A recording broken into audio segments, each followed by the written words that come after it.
बांग्लादेश ने भारत पर निगरानी के लिए लगभग कई प्रकार की तैयारी कर ली है। अभी हाल ही में बांग्लादेश की तरफ से एक तस्वीर साझा की गई है जो वाकई में भारत के लिए चिंताजनक है। यानी आने वाले समय में अगर भारत चाइना का युद्ध होता है और बांग्लादेश ने हल्का झुकाव भी चाइना की तरफ दिखा दिया तो ये भारत के लिए एक बहुत बड़ी मुसीबत खड़ा कर सकता है।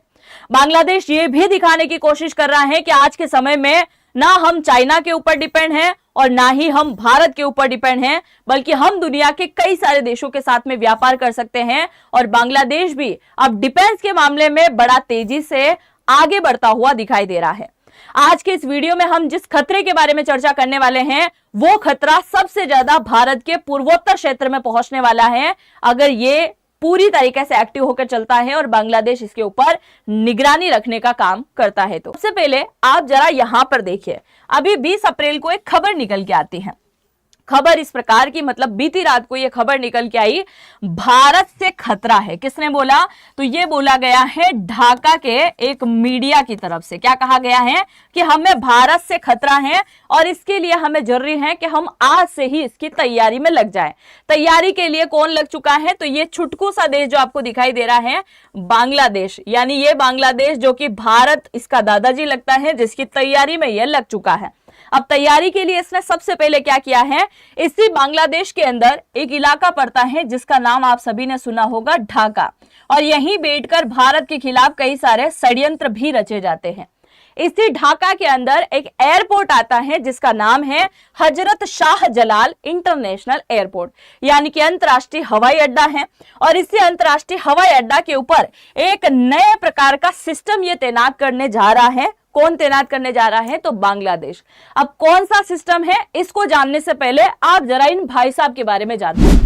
अस्सलाम वालेकुम दोस्तों, আমি এহসান খান আর আপনারা দেখছেন এহসাन खान यूट्यूब चैनल। आशा करी আপনারা সবাই ভালো আছেন। दोस्तों, बड़ी खबर है, इंडियन मीडिया बांग्लादेश ने जो ढाका इंटरनेशनल एयरपोर्ट पे जो रडार सिस्टम लगाया है उसको लेकर बहुत ज़्यादा खौफजदा है, परेशान है, रातों की नींदें हराम हैं। कह रहे हैं कि भाई ये रडार सिस्टम लगा लिया बांग्लादेश ने, अब वहाँ पर वो हमारी निगरानी करेगा, हमें देखेगा। हम अगर बांग्लादेश की वायलेशन करेंगे एयर स्पेस की तो वो हमें पकड़ लेगा फौरी तौर पे। वो भाई साहब इसके ऊपर आग बगोला हैं, बहुत परेशान हैं। वीडियो देखने वाली इंडियन मीडिया की, गोदी मीडिया की, आइए वीडियो देखते हैं, फिर हम इसके ऊपर बात करेंगे। जुड़े रहिएगा, आखिर तक इस वीडियो को ज़रूर देखिएगा। 3, 2, 1 एंड क्यू। ये जो आपको दिखाई दे रहा है ये है बांग्लादेश का नया प्रधानमंत्री जो कि अभी हाल ही में चुना गया था।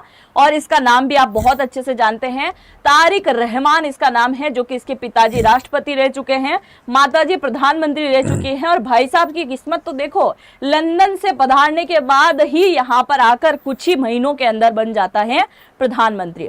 अब ये प्रधानमंत्री बनने के बाद जो अपने स्पीच को देता है उसमें लगातार ये बताने की कोशिश कर रहा है कि हम अब भारत के ऊपर भी डिपेंड नहीं है, चाइना के ऊपर डिपेंड नहीं है, हम कई सारे देशों के साथ में मिलकर चलने वाले हैं। और हम भी चाहते हैं कि दुनिया अब बांग्लादेश को उन टॉप 10 देशों में गिने जहां पर मिलिट्री में नाम आता है, यानी कि आगे बढ़ने की तैयारी ये कर चुका है। जिसके लिए इसने सबसे पहले एक रडार सिस्टम खरीदने की बात यहां पर कही। रडार सिस्टम कौन सा? ये जो आपको दिखाई दे रहा है ये फ्रांस का एक रडार सिस्टम है। क्या है? फ्रांस का एक रडार सिस्टम है जिसको थेल्स कंपनी के द्वारा बनाया गया है। किसके द्वारा? थेल्स कंपनी के द्वारा बनाया गया है। और इसी रडार सिस्टम को अभी हाल ही में कहां तैनात करने की बात कही गई है? तो ढाका के इंटरनेशनल एयरपोर्ट पर इसे तैनात करने की बात कही गई है।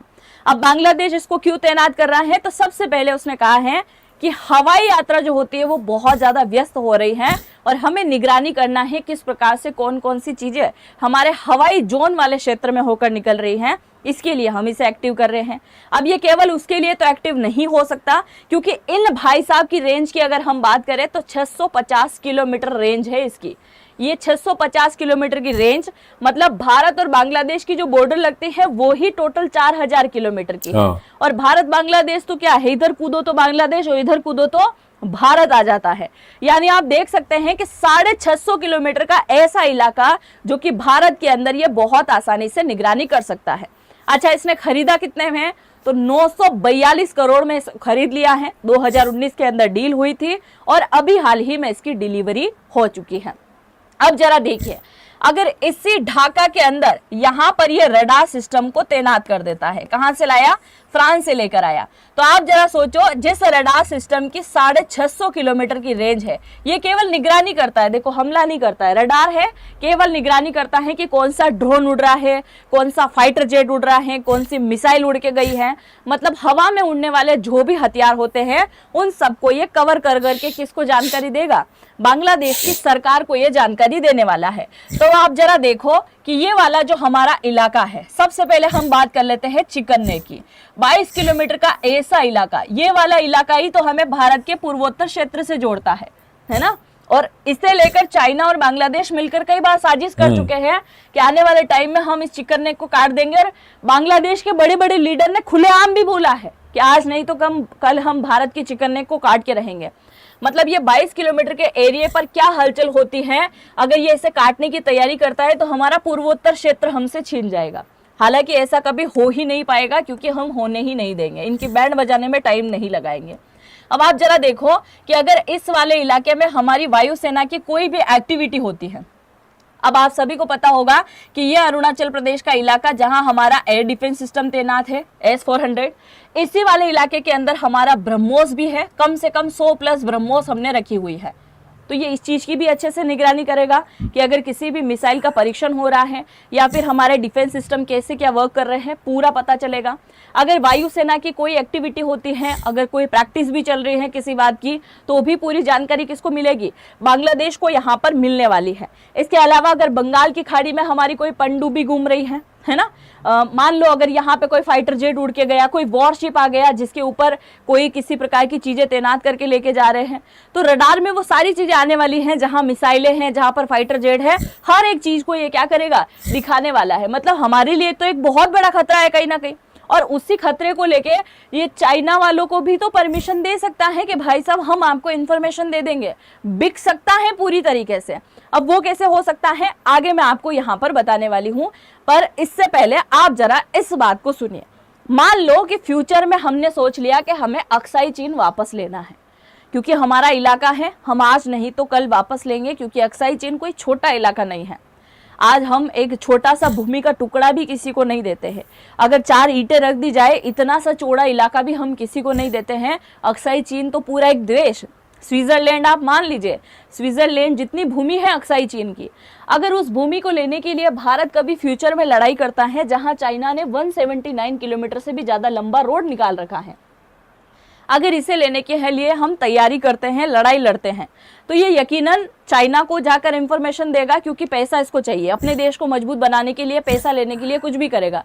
क्योंकि अब तक सबसे ज्यादा हथियार अगर किसी देश के बांग्लादेश ने खरीदे हैं तो वो केवल चाइना है। तो भारत से ज्यादा भरोसेमंद कौन दिखाई देता है उसको, चाइना दिखाई देता है।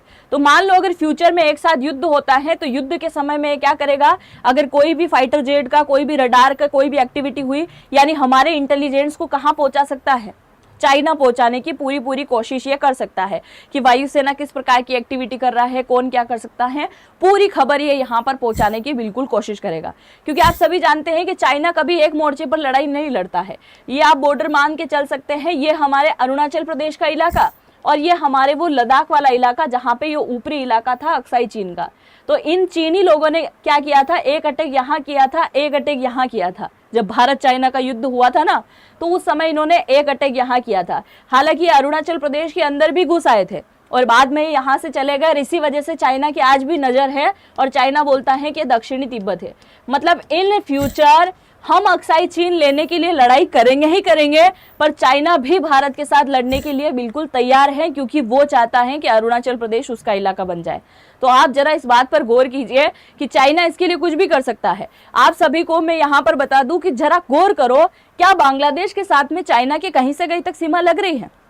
देखो अगर आपको दिखाई दे रही हो तो क्या कहीं से कहीं बांग्लादेश के साथ में चाइना की सीमा लगती हुई दिख रही है? क्योंकि ये रहा बांग्लादेश, ये छुटकू सा लाल कलर में।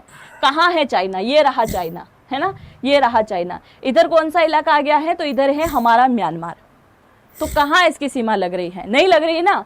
फिर भी ये इधर घूम के म्यांमार के अंदर म्यांमार प्रोजेक्ट लेके आया सड़क मार्ग से, और कहाँ घुस गया है? बांग्लादेश के अंदर, और हमारे चिकन नेक के पास, जो कि बांग्लादेश का ऊपरी चिकन नेक है, उसके पास में इसने वायुसेना हैंगर के अंदर अपने फाइटर जेट लाकर भी बिठा रखे हैं। तो आप जरा सोचो, क्या ये बांग्लादेश के लिए खतरा है या फिर हमारे लिए खतरा है? हम मानते हैं हर देश को अपनी अपनी आज़ादी होती है अपने डिफेंस सेक्टर में आगे बढ़ने के लिए, हर एक चीज़ में, पर इसका मतलब ये नहीं है कि दुश्मन को यहाँ पर लाकर बिठाओ। हमको आज उसी प्रकार से एक्शन ले लेना चाहिए बांग्लादेश के ऊपर जिस प्रकार से पुतिन ने लिया था यूक्रेन को लेकर। यूक्रेन ने बोला था नाटो के अंदर शामिल होऊंगा, अगर वो नाटो देश के साथ में शामिल होता तो दुश्मन देश की सीमा कहाँ लग जाती? ठीक रशिया के पास में, और इसी वजह से उसने एक्शन लिया। तो यहाँ पे भी भारत को एक्शन लेना चाहिए कि नहीं लेना चाहिए कि दुश्मन देश को यहाँ पर लाकर बिठा रहा है, हमारे लिए खतरा है। इवन मैं आप सभी को बताऊं, एक समझौता कर रखा है पाकिस्तान ने, बांग्लादेश ने और चाइना वालों ने मिलकर। समझौते में लिखा हुआ है अगर चाइना किसी देश के साथ में युद्ध लड़ता है तो वो बांग्लादेश के इस वाले जगह में आकर युद्ध लड़ सकता है। तो किसके साथ चाइना युद्ध लड़ेगा? यहाँ बैठ के भारत के साथ ही लड़ेगा। इसी समझौते में कहा गया अगर पाकिस्तान किसके साथ में युद्ध लड़ रहा है तो वो बांग्लादेश के इस वाले जगह में जो फाइटर जेट रखे हुए हैं, वायुसेना का हैंगर है हमारे चिकन नेक यानी कि बांग्लादेश के चिकन नेक के अंदर, यहाँ आकर इस जमीन का उपयोग कर सकता है, यहाँ से उड़ान भर सकता है, लैंडिंग कर सकता है, सब कुछ कर सकता है। और ये बात किसने बोली है? बांग्लादेश ने। यानी आने वाले टाइम में हम जो युद्ध होगा उसमें केवल इसी साइड से वार नहीं झेलेंगे, क्योंकि आने वाले टाइम में पाकिस्तान 2 मोर्चों से लड़ाई लड़ सकता है, जो कि एक लड़ाई यहाँ से भी हो सकती है। तो आप जरा देखो, आज इसने रडार सिस्टम लाकर बिठा दिए, कल से ये और भी चीजें लाकर बिठाएगा। चाइना वाला बोल देगा भाई साहब मैं दे रहा हूँ तुमको हथियार, वो ले जाके वहां पर बिठा दो। तो ऐसा करने में ये टाइम लगाएगा क्या? अब आप देखो बांग्लादेश कितना अपने आप को मजबूत दिखाने की कोशिश कर रहा है, वो यहाँ देख के आपको समझ में आएगा। ये जो आपको पनडुब्बी दिखाई दे रही है, यह है फ्रांस की पनडुब्बी। अब बोल रहा है बांग्लादेश के भाई साहब हमें चाइना की पनडुब्बी भी नहीं चाहिए और भारत की पनडुब्बी भी नहीं चाहिए, हमें चाहिए फ्रांस वालों की पनडुब्बी। तो अब ये क्या कर रहा है? चाइना से ज्यादा हथियार खरीदने की होड़ाहोड़ में लगा हुआ है फ्रांस से, और फ्रांस वाला बोल रहा है कि तुम्हारे साथ डील तो कर लूंगा पर मुझे तुम बांग्लादेश के अंदर एंट्री दे दो ताकि मैं यहाँ पर व्यापार कर सकूं। तो मतलब एक साइड से देखा जाए तो फ्रांस हमारे साथ गद्दारी कर रहा है क्या? हम भी राफेल खरीदते हैं, तो ऐसा नहीं है कि भारत के मुकाबले सबसे ज्यादा हथियार उसको दे देगा। और ये एक देश की डील भी होती है कि भाई साहब जैसे आप चाइना को ही ले लो, चाइना ने एक साइड ड्रोन बेचे थे किसको? ईरान को, और वही वाले ड्रोन उसने किसको दे दिया? इराक को बेच दिया। चाइना क्या कर रहा था? व्यापार कर रहा था, सिर्फ पैसे कमा रहा था। और ये दोनों देश जब आपस में लड़ाए तो एक दूसरे के ऊपर चाइना के ही ड्रोन से हमला कर रहे थे, है कि नहीं? तो यही वाली चीज क्या फ्रांस यहाँ पर दोहरा रहा है? फ्रांस से हम भी हथियार ले रहे हैं और ये बांग्लादेश से भी ले रहा है। आज नहीं तो कल भारत और बांग्लादेश की भी लड़ाई होना तय है, क्योंकि जिस प्रकार से मुद्दे ये उठाता है उस प्रकार से लड़ाई होना तय है। आज जिस प्रकार से हमने पाकिस्तान का पानी बंद कर दिया है, इसके साथ सिंधु नदी का समझौता हो रखा है पाकिस्तान के साथ, तो बांग्लादेश के साथ में भी तो समझौता है ना तीस्ता नदी को लेकर, वो भी तो हम रोक सकते हैं जब ये परेशान करेगा तो। तब देखिए इन फ्यूचर ये कहीं ना कहीं बड़ी चीजों की तैयारी कर रहा है, और आज नहीं तो कल ये बोल देगा कि दुनिया के कई सारे देशों के पास में परमाणु है, मैं भी परमाणु बनाऊंगा। अगर मैं परमाणु नहीं बना पाया तो भारत मेरे ऊपर अटैक कर देगा, जैसे अमेरिका ईरान के ऊपर कर रहा है। इसके लिए ये भी तो भावना इसके मन में आ रही होगी। अब आप देखो अभी जो तारिक रहमान बना है वो बोल रहा है कि मैं दुनिया के साथ में बैलेंस बनाकर चलूंगा, इसके लिए भारत भी मेरे लिए इम्पोर्टेंट है। बांग्लादेश बोल रहा है भारत भी इम्पोर्टेंट है, पाकिस्तान भी इम्पोर्टेंट है, चाइना भी इम्पोर्टेंट है, फ्रांस भी इम्पोर्टेंट है, यूके भी इम्पोर्टेंट है, यहाँ तक कि अमेरिका भी इम्पोर्टेंट है। मतलब दुनिया भर के जितने भी देश है सबसे मैं अच्छा रिश्ता बनाकर चलूंगा, सबके साथ में अच्छा व्यवहार मेरा रहने वाला है। तो आप जरा देखो क्या ये जो एक्टिविटी कर रहा है ये भारत को दुख देने वाली है कि नहीं है? आज इसने केवल रडार सिस्टम यहाँ लाकर बिठा दिए, और अगर इसने चाइना की दूसरी चीजें भी यहाँ पर लाकर बिठा दी तो किसको ज्यादा दिक्कत होगी? हमारे पूर्वोत्तर राज्यों को दिक्कत होगी, हमारे चिकन नेक वाले इलाके में दिक्कत होगी, हमारे बंगाल की खाड़ी वाले इलाके में दिक्कत होगी, और किसी को यहाँ दिक्कत नहीं होने वाली है। तो आप क्या सोचते हैं? अपनी राय को जरूर से कमेंट सेक्शन में लिखना। और आज जो बांग्लादेश दिखाने की कोशिश कर रहा है कि हमें भारत से खतरा है, क्या उसको भारत से खतरा है या फिर जिस प्रकार की वो कार्य प्रणाली लेके चल रहा है उससे भारत को खतरा है? तो दोस्तों आपने ये वीडियो देखी है, कैसे जो इंडियन हैं वो खौफजदा हैं, डरे हुए हैं कि ये देखें बांग्लादेश ने भाई रडार सिस्टम ले लिया है, अब ये ढाका में लगा देंगे और हम चिकन नेक के ऊपर जो भी मूवमेंट करेंगे वो हमें पकड़ लेगा, उसे सब पता चल जाएगा, इन्फॉर्मेशन मिल जाएगी, वो चाइना को बता सकता है, वो पाकिस्तान को बता सकता है, जिससे हम कमज़ोर पड़ सकते हैं, और ये हमारी तरफ से मैं समझता हूँ कि सिक्योरिटी वो कह रहे हैं कि रिस्क है, और ये बांग्लादेश बहुत ज़्यादा अपने आप को डिपेंडेंट नहीं, इंडिपेंडेंट करना चाहता है इंडिया से, चाइना से। तो इस तरह की वो बातें कर रहे हैं। दोस्तों, आपका इस वीडियो के बारे में क्या कहना है बताइएगा कमेंट सेक्शन में। मिलेंगे आपसे नेक्स्ट वीडियो में, तब तक के लिए अल्लाह हाफिज़।